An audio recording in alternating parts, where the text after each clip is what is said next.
is the result of that.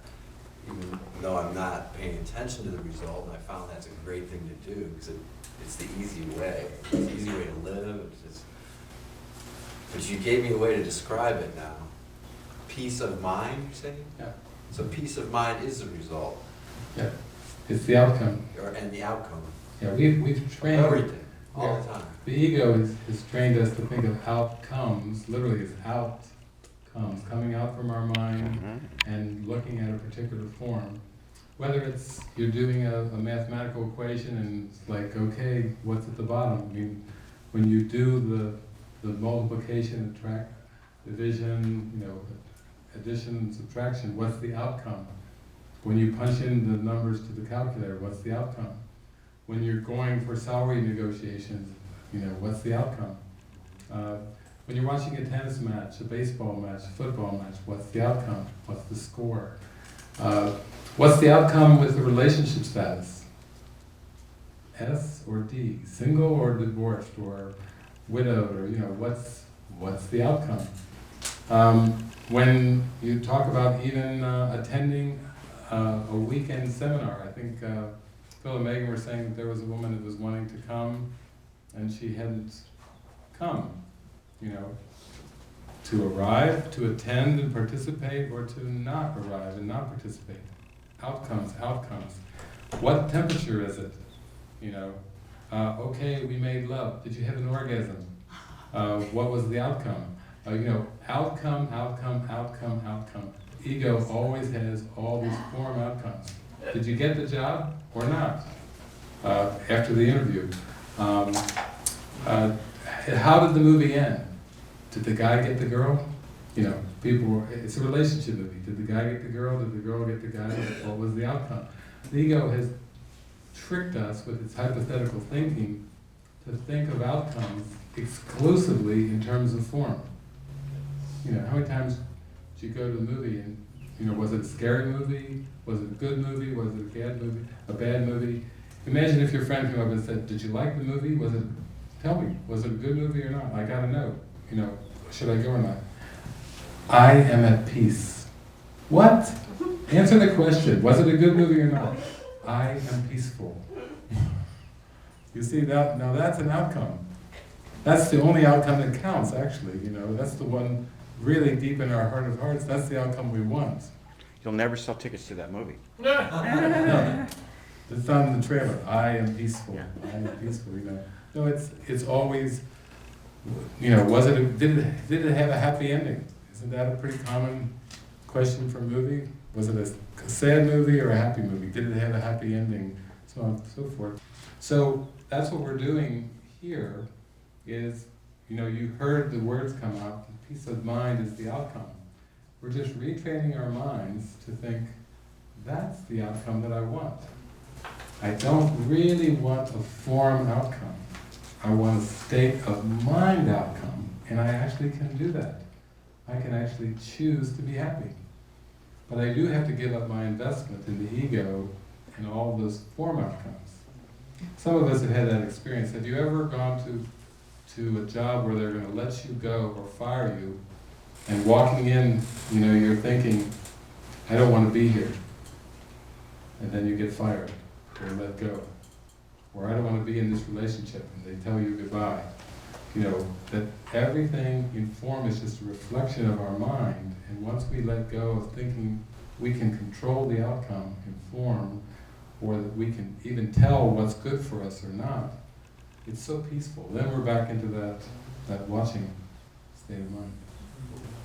If one can do this, like you're describing it, does that mean you've accomplished the entire Course in Miracles deal? I mean, is that everything in a nutshell? I mean, it seems like everything that makes you that would lock me into being present if I could do that. Yeah, you don't need a Course in Miracles in the present moment. The Course is useless. So you don't even need anything else other than that. That's the goal. I mean, that's enlightenment. Is that peace of mind? The Beatles said, remember, all you need is love. Right. All you need is love. Are you there? Are you there? Love is all. Yes, that's what they were asking me in the car this morning. That is so awesome. Phil was saying, not David, but are you awake? I'm just compelled to ask, can I get a little He diploma said, that says I finished the course? Yes, I feel I Graduation am day. completely awake. Sorry. Yeah, welcome. Welcome back. So we're just exploring outcomes, because Chip was saying, wow, I just heard it. It's not this or that, and it's peace of mind is the outcome. In fact, there's a section in the course called Beyond All Idols, in the later chapters, where Jesus says in that part, when you decide upon the form of what you want, you lose the understanding of its purpose. What a great sentence. When you decide upon the form of what you want, you lose the understanding of its purpose. Then he actually continues on, he clarifies that, because it sounds so profound, like, wow, that's like a huge explosion of wisdom there. He says, your will, we talked about will, what is your will for me? Father, what is your will for me? Your will is universal and cannot be content with form of any kind. Ooh, put those two together. Starts to get clearer and clearer why peace of mind would be a great outcome and all these specific forms are not. Your will is universal and cannot be content with form of any kind.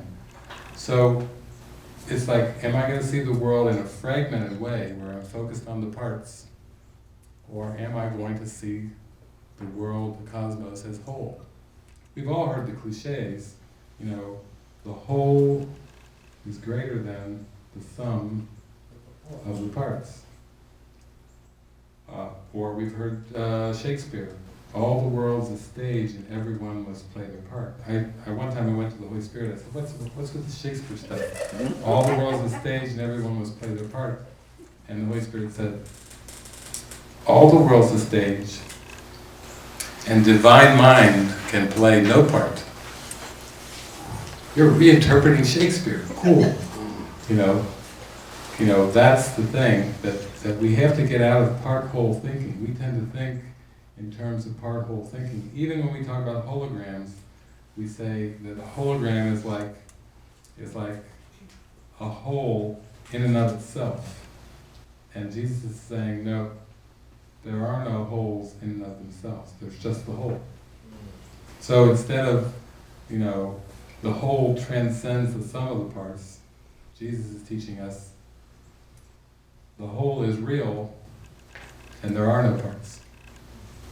You see how he just takes everything and notch up and just says, here's your answer. So when he says, you must play your part, you must do your part, when the Course says that to the reader, Yeah. our part is really to realize that we are equal. Yeah, that's exactly it. That's what our part is it's not a specific part. Like actors have to play your part, because people interpret the Course that way, and it sounds like this big plan with all these characters, and everybody's got to play their part perfectly, or it's not going to happen, and we're going to get to the 100th monkey one day, but it could take millions of years. You know, it's pretty depressing. But once you start to really zoom into, so that's what my part is to see that it's all whole. There are no parts. But there are no parts. Or that this is a course not based on learning at all, as we talked about yesterday, but actually unlearning. This isn't a course in learning and achieving, this is a course in forgetting in a helpful way. This is reverse amnesia, you know, turning the tables on the ego and forgetting the parts.